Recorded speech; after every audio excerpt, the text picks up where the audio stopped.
দেখো আজকের ভিডিওটি নতুনদের জন্য খুবই গুরুত্বপূর্ণ। এই যে দেখো লাইলিংয়ের সাথে আমি সব কিন্তু অ্যাটাচ করে রেখেছি। এবার দেখো 2 নাম্বার খাপটা 2 নাম্বার খাপটা জয়েন্ট যখন করবে 1 নাম্বারের সাথে, তখন কিন্তু এই সরু দিকটা সবসময় সামনের দিকে থাকবে। এই ছোট ছোট ব্যাপারগুলো কিন্তু মাথায় রেখে কাজ করবে, এটা কিন্তু একটুতেই ভুল হয়ে যায়। তো সরু দিকটা সামনের দিকে জয়েন্ট করবে। আর এখানটা ভালো করে লক্ষ্য করো যে আমি কিভাবে সেলাই করছি।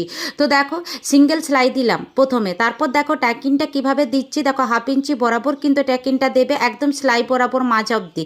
তারপর কিন্তু দেখো এটা ডবল সেলাই দিয়ে দেবে। দেখো ট্যাকিংটা যদি তোমরা ঠিকঠাক না দিতে পারো তাহলে কিন্তু তোমাদের বাটির চাপটা হয়ে যাবে। তারপর দেখো আবার ডবল সেলাই দিয়ে দিলাম। দেখো ট্যাকিংটার উপরে সেলাইটা কিন্তু দিয়েছি একটা ফিনিশিংয়ের জন্য। তো সুন্দর খাপটা আমার হয়ে গেছে। এবার দেখো এস পার্টটা জয়েন্টের ক্ষেত্রে কি হয়, তোমাদের নিচেটা একটু বেড়ে যায়। হ্যাঁ, বেড়ে যেতেই পারে 2 সুত 1 সুত, সেটা কোনো ব্যাপার নয়। তবে সেটা বেড়ে গেলে তোমরা আবার কিন্তু তেচ্ছাভাবে সেটা কাটিং করে নিতে পারো। তো দেখো এই যে বেড়ে গেল, কিন্তু সবসময় একটু হয়তো বেড়েই যায়, কমে না। তো বেড়ে গেলে এভাবে তেচ্ছাভাবে কাটিং করে নেবে, এটা কোনো ব্যাপার নয় যে কেন বেড়ে গেল তোমাদের। কারণ দেখো পয়েন্টটা তো ঠিকঠাক আমি খাপে কেটেছি, তাহলে বেড়ে গেলে তার কোনো সমস্যা পরে আসবে না।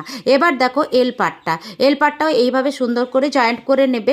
তো দেখো নিজের যে ট্যাকিংগুলো সেইগুলো কিন্তু একটু করে ভাঁজ করে দেবে তলাতে, তাহলে কোনো রকম কিন্তু টান পড়বে না।